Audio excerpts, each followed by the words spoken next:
नमस्कार साथीहरू। तपाईँलाई त थाहा नै होला कि अहिले देशमा के चलिरहेको छ भन्ने कुरा। सर्वप्रथम त एमाले र काङ्ग्रेसको झोलेहरू सुन।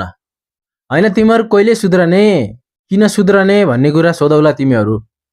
पहिला यो भिडियो हेर तिमीहरू। भोट माग्ने अब त्यहाँ मिटिङ बैठकमा म भदौको महिनादेखि जान सकेको छैन, मेरो मनले मानेको छैन। अब चुनाव आयो, चुनावमा नेताहरू उठेका छन्, मैले जानुपर्छ नि त, भोट माग्नुपर्छ एमालेको नाममा। कसरी माग्ने? मान्छेले टाउको हेर्छ नि त, हेर्ने त टाउको हो जनताले। टाउको कस्तो छ त हाम्रो? टाउको कस्तो छ भनेपछि फलानु नगर त फलानु जिल्ला त गु हो, फोहोर हो, यो मात्र म बस्ने ठाउँ सफा हो भनेर अभिव्यक्ति आइराखेको छ। एउटा देश चलाउने राजनेताले त्यो जिल्ला गुया हो, फोहोर हो र मेरो बस्ने जिल्ला सफा हो भन्न मिल्यो? ऊ देशको प्रधानमन्त्री भएर त्यो जिल्ला किन बनाएन? उसले धनुषा जिल्ला महोत्तरी जिल्ला किन बनाएन? उसले किन दमक मात्र सफा देख्यो? त्यस्तो बोल्ने हो? अनि शोभा पाठक रात दिन गीत गाएकी गाएछ, मलाई यति पीडा छ भनेर उसको मुद्दै दर्ता नहुने। अनि हामी यो गर्छौं त्यो गर्छौं भन्ने गर्दै नगर्ने, 2 वर्ष कार्यकाल भन्दा माथि जानु हुँदैन भनेर निर्णय गर्यो, भोलिपल्ट त्यो निर्णय फेर्दिने। अनि 70 वर्ष भन्दा माथि हदम्यान लाग्यो, अब चाहिँ पार्टी नचलाउनु पाउने भन्ने निर्णय गर्यो। ठिकै भयो, सबले मान्यो। त्यसपछि होइन 74 भएले अब मै हुनुपर्छ भन्ने। केन्द्रमा त्यस्तै, जिल्लामा त्यस्तै, जताततै त्यस्तै। त्यो भएको हुनाले न त बोली स्वभाव राम्रो छ, न त व्यवहार राम्रो छ, न त काम गराए राम्रो छ। होइन कसैका काखका छोराहरू मरेका छन्, म दुःखका साथ भन्न चाहन्छु।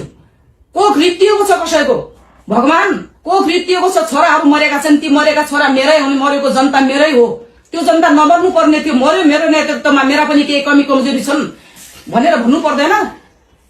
नेतृत्वले भन्नु पर्दैन? को हुन् ती जेएनजी भनेका? ती दलाल हुन्, ती चोर हुन्, मेरो सरकार आयो भने जेल हाल्छु भन्ने कुरा गरिरहेछ। त्यो भन्न मिल्यो? अबको बाटो तपाईको कहाँ हो? त्यो भएको हुनाले मलाई ती सबै यावत कुराहरू चित्त बुझेन। म केही नगर्न सक्ने भए पनि, एउटा सानो जिल्लाकै नेता भए पनि, प्रदेशको नेता म भए पनि मैले नेताहरूका मुख थुन्न सक्दिनँ। मलाई त्यो धेरै कुरा मन परेन।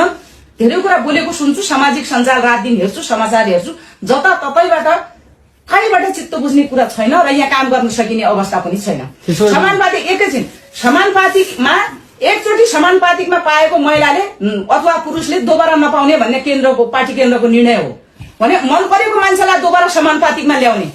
अनि यो कञ्चनपुर जिल्लामा 4000 जना महिला छन् नेकपा एमालेमा। 4000 जना महिला खटिएर काम गर्छन्। उनी महिला होइनन्?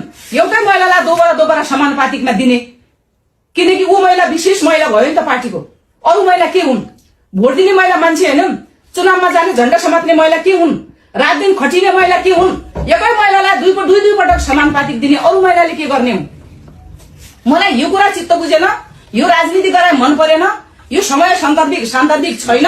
त्यसकारण म कुनै पार्टीमा अहिले जाँदैन। मैले यहाँहरूलाई जानकारी गराए, म कुनै पार्टीमा जानेवाला अहिले छैन। मेरो त्यो मनसाय बनेको छैन। मैले मात्रै एमाले पार्टी परित्याग गरे र मेरा साथी जुन मेरो पछाडि लाग्थे, जुन मेरो उहाँ के अरे कुमार साई जिल्ला कमिटी सदस्य हो, उहाँ हरिश बोहरा नेकपा कालको जिल्ला कमिटी सदस्य हो, उहाँ के अरे नगर कमिटी सदस्य हो, उहाँ पनि नगर कमिटी सदस्य हो, उहाँ वडा कमिटी सदस्य हो। यी वडा कमिटी सदस्यहरू हुन्।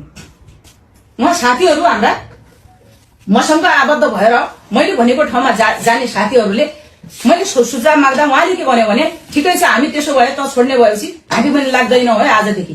किनकि मन परेको मान्छेलाई भोट दिन पनि पाइन्न पार्टीमा भयो भने त। कि त पार्टीमा जानु पर्यो, काम गर्नु पर्यो, कि त छोड्नु पर्यो। भनेपछि मैले म त छोड्ने हो, तपाईँ के गर्ने हो भनेपछि हामी आउँछौँ, सहमत जनाउँछौँ भनेर उहाँहरूको सबैको कुरा रह्यो।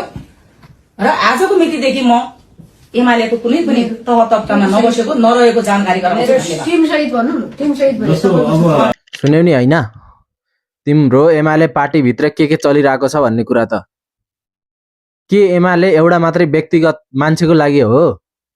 एउटा सानो क्वेसन है, के एमाले भनेको प्राइभेट कम्पनी हो कि होइन? होइन भने त यस्तो नहुनु पर्ने। एउटा केपी ओलीको लागि मात्रै हो त एमाले? थाहा छ, यो चुनावभन्दा अगाडि म एमालेको भोटर थिएँ, तर नो मोर। किन भन्दाखेरि जुन चिज भइरहेको छ नि यो तिमीहरूको पार्टीभित्र, होइन, यसले चाहिँ गर्दाखेरि मान्छेहरूलाई धेरै नै एफेक्ट गरेको छ। आफू प्रधानमन्त्री भएको छ है, अनि त्यो धनुषा र महोत्तरीलाई चाहिँ सफा छैन, फोहोर छ भनिदिने, अनि दमक मात्र सफा छ भनिदिने, त्यो त भएन नि यार। अनि एमाले भित्र कस्तो छ भनेको नियम आउँछ, नियम माथिकोलाई लाग्दैन तलकोलाई मात्रै लाग्छ।